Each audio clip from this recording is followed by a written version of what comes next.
They say motherhood changes you, but nothing prepared me for what was coming. My name is Haley Matthews, and I had just given birth to my baby boy, Mason, at St. Gabriel's Hospital in downtown Chicago. It had been a long, painful labor, but seeing Mason's tiny face made everything worth it. My boyfriend, Elijah, was supposed to be by my side, but he was stuck in traffic that day, a cruel twist of fate that would change everything. I was exhausted, and after Mason was taken to the nursery for routine checks, a nurse brought him back to me in a soft blue blanket. He had a mole near his ear, just like I remembered from earlier, and I was too tired to double-check. I kissed his forehead, cuddled him close, and whispered, "Mommy loves you." But something about him felt off. At first, I thought it was just the postpartum fog. Then, in the days that followed, things became stranger. The baby barely responded to my voice the way he had in the hospital. His eyes, once bright blue, now seemed more of a grayish-green. Elijah noticed it first. "Haley, are you sure this is Mason?" he asked one night while rocking him gently. "He doesn't even look like either of us." I snapped. "Of course it is. Are you saying I'm so careless I'd lose our baby?" But the truth was, deep down, I was starting to wonder too. 3 weeks later, our world collapsed. A news alert flashed on the TV. Billionaire heiress claims hospital gave her the wrong baby. The name struck me like a bullet: Victoria Grayson. She was the only daughter of Lucas Grayson, the tech tycoon worth over $40 billion. Her baby had been born on the same day as mine, in the same hospital, just 2 rooms away. The screen showed her sobbing, holding a baby, one with a familiar face. My heart dropped. That was Mason. I could barely breathe.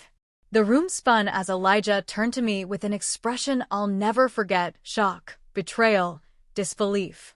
"Haley, what did you do?" I didn't know," I whispered, falling to my knees. "I swear I didn't know." What followed was chaos. A DNA test was ordered for the baby I'd been raising, and the results shattered me. He wasn't mine. He was the Graysons' baby. And my Mason? He was already back with them.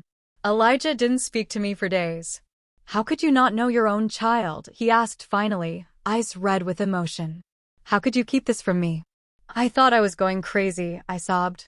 But I kept pushing it down, thinking I was paranoid. I was afraid. He shook his head, stepping back. "You let us live a lie." When I returned the baby to the Graysons, Victoria was there waiting for me. She was statuesque, elegant, and cold. "I don't blame you," she said quietly. "But I want you to stay away from Mason. We'll be filing for full custody." I stood there, shattered, clutching the now empty blanket. They had my baby. I hired a lawyer, but my chances were slim. The Graysons had money, influence, and an army of legal sharks.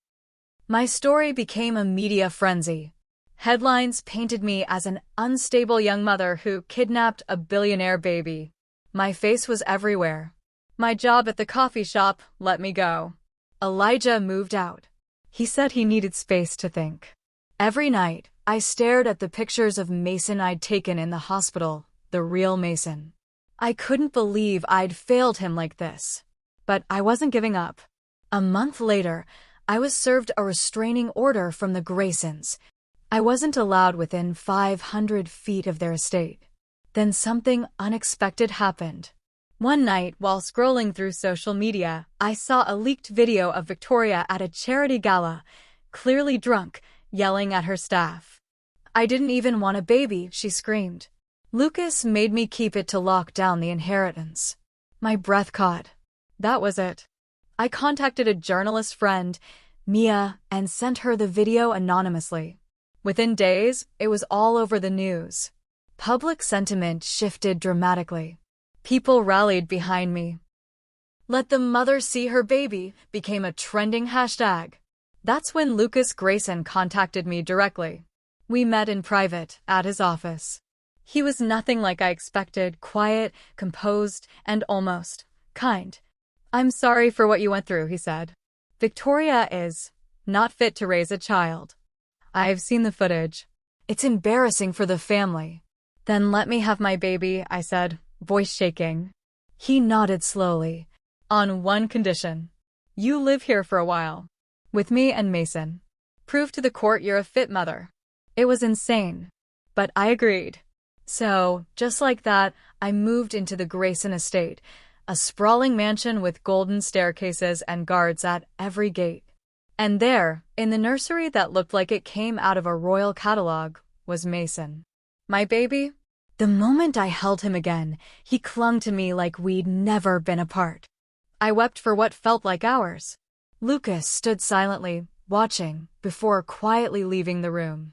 Over the weeks, I rebuilt my bond with Mason. We had bath time, story time, late-night feedings under the stars. He giggled when I sang to him, just like before. My heart finally felt whole. Lucas turned out to be surprisingly human. He saw how much I loved Mason. He started having dinner with us every night, asking about my childhood, my dreams. He said I reminded him of someone he used to love, but I couldn't stop thinking about Elijah. I still loved him. Then one night, everything exploded. I was coming down the stairs in a silk robe. Lucas had asked to speak with me privately, when the door burst open. It was Elijah. He looked at me, at the lavish mansion, at the baby in my arms. I knew it, he said bitterly. You replaced us. Elijah, no, this isn't what it looks like. He laughed darkly. You're living with a billionaire. Raising his grandson. And what? Falling for him too. Before I could explain, Lucas walked into the room. Elijah, I assume, he said calmly.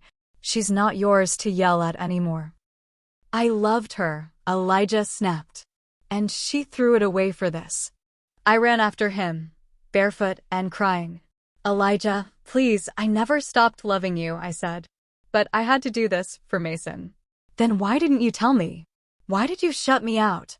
Because I was scared. You looked at me like I was a stranger when this happened. Like I'd broken us. He sighed, his anger softening. I was hurt, Haley. But I never stopped thinking about you. Then come back, I whispered. Come home. Be Mason's father again. He hesitated. I don't want to fight a billionaire. You won't have to. He's on our side. Lucas did something that surprised me even more. He offered to help us. I just want what's best for Mason, he said. If it's you too, then you have my blessing.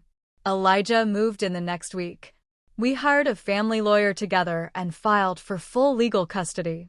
Victoria didn't even show up to court. Her parental rights were revoked. A year passed. Elijah and I moved into a cozy brownstone outside the city.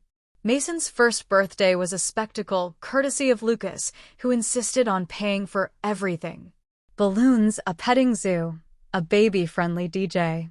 Life was finally peaceful. And then, on a quiet spring morning, Lucas took me by surprise again. He arrived at our house with the billionaire baby, Liam. The one I had mistakenly taken home. Victoria's gone. She signed away her rights. I'm too old to raise a child again, Lucas said. But you already loved him once. Would you adopt him? I looked into Liam's eyes. He reached for me immediately, like he remembered. Tears blurred my vision. Yes, I whispered. I never stopped being his mom.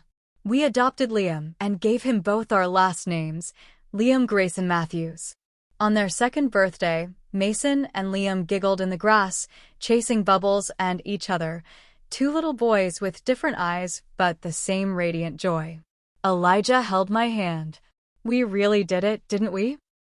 I leaned into him. We made a family out of a mess. Lucas visits every weekend. Not as a billionaire. Not as a tycoon. But as Grandpa Lucas. Sometimes life gives you the wrong baby. But sometimes, that mistake leads you to exactly the people you were meant to love forever. And every night, as I tuck both Mason and Liam into bed, I thank fate for the chaos that brought us here. I kiss their foreheads, listen to their soft breathing, and hold Elijah's hand as we close their bedroom door. You know, Elijah says one night, brushing a strand of hair from my face, if you'd told me 2 years ago we'd be raising a billionaire baby, I'd have called you crazy.